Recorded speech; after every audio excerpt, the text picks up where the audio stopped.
one should you prioritize? If you missed it the first time, you should definitely prioritize fat loss. Measuring fat loss, I think I skipped over that in the first part of the section.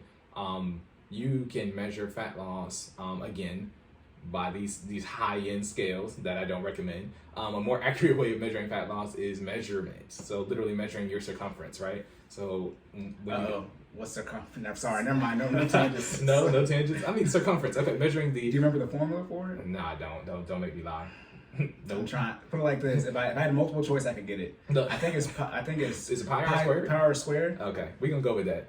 If not, we'll clean it up not next episode, but the next episode after next episode. This is what they're talking about. Right.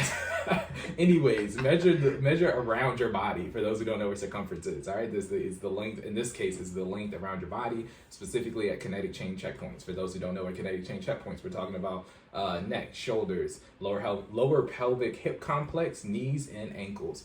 So which one of those should you measure? Lower pelvic hip complex, aka your hips. Okay. So you're going to take your tape measurement, you're going to place it at your belly button, you're going to wrap it around your hips like so, and when it gets back around to your belly button, you're going to record whatever that is, whether it's in inches, centimeters, just make sure it's consistent. You're going to do that every time you do your measurement. I wouldn't recommend measuring yourself more frequently than once a week, because again, based off of your mental makeup, some people can deal with that fluctuation in numbers, some people can't. So you want to make sure you're consistent in your measurement, but you don't want to be obsessive with your measurement. That's why you give yourself that 7 days to kind of calm down, put some work in, make some effort towards those changes, and then you cycle back and do it again. Yeah, and in layman's terms, your pants should be getting looser or tighter depending on what you're trying to do. Exactly, right? That's why they always show that on Weight Watchers. Right. So if your pants are getting looser, then you are losing weight. If they're getting tighter, then you're gaining it. Exactly.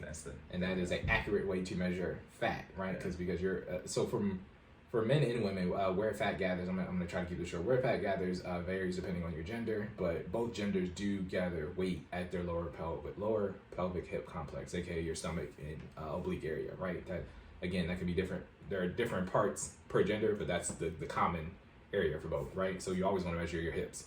As your hip, as that number gets smaller, that means you're making progress, right? So that is an accurate way to make sure you're losing fat. Now, that being said, while that's happening, your numbers on the scale may not change. That is okay, because it is possible. I'm going to answer this question even though it's not on there. It is possible to lose fat while maintaining the same weight. What that usually means is your body is converting to a higher muscle to fat ratio, right? More muscle, less fat, same weight, okay? That is possible. That being said, stay focused. As long as that number is going down, if your goal is to create a caloric deficit, then you're doing well, okay? The other way to measure fat, a quick one, is to use, there's a thing called fat calipers, I believe that is the technical name. So basically clamps, right? Okay.